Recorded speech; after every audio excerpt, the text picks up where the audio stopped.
As you know, we had to completely pivot when it came to the Costa Rica dress. And if you didn't watch that video, go ahead and watch that video because I was literally so excited to sew that day. I did the darts, I sewed everything, and it didn't fit. So now we have to pivot. And we still have fabric left over, which is good news. So what we're gonna do is drape the fabric. But obviously when it comes to draping, you have to drape it on something. So the goal is to drape it on something. So I was literally thinking this morning, should I go order a dress or get a dress? Because I'm like, I don't know how I'm gonna do this. I can't drape it on myself. That's not gonna work out.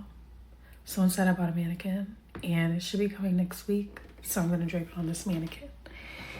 And obviously I can use it for other things. It's a good long-term investment and it's gonna last me years and years.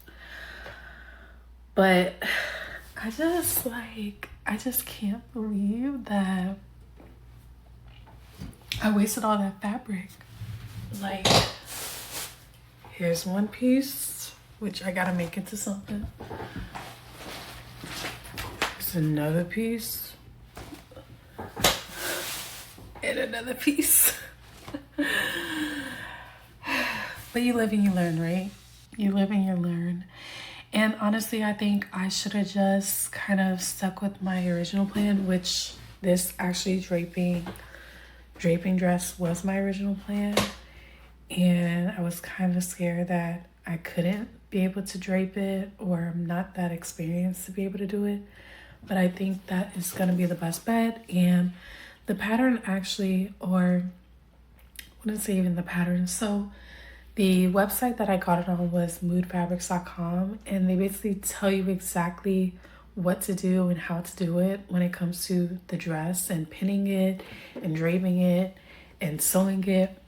So I think I'm okay with following directions. The last video, I guess I wasn't okay with following directions because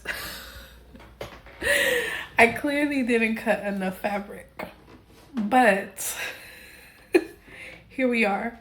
I mean, I'm excited. I think that I have to now make this dress and I have no choice. And I also bought the fringe. So let me show you guys the fringe.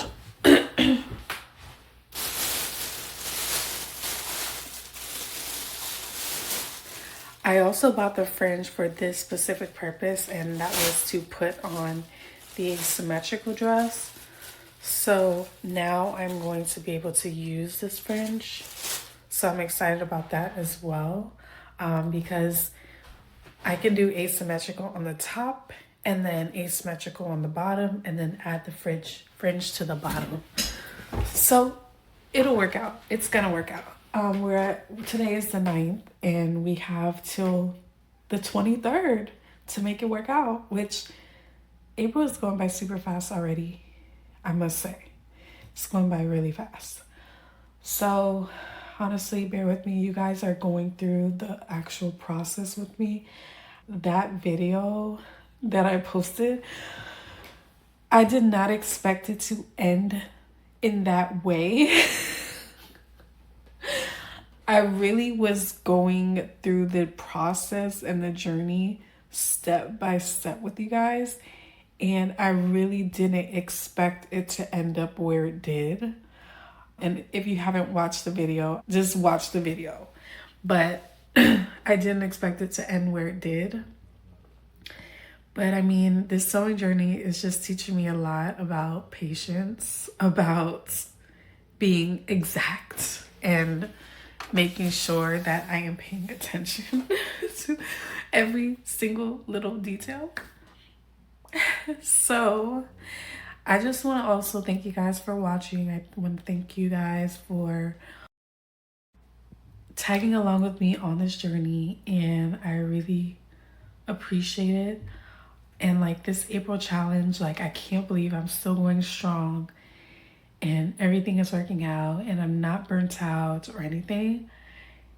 And I think that was because of the amount of archived videos that I had saved up, but also now it gets really real because I have no more archive videos.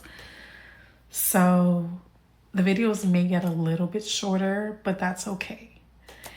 And if you guys are new here, go ahead and subscribe. I am currently on a sewing journey. I also talk about my business, which is El Tenage, which is a resort with lifestyle brand and lifestyle stuff. So I'm a mom, I'm a wife. I live in South Florida. So yeah, I'm going through all the things. So I'll talk to you guys in the next video. I'll see you guys in the next video. Bye.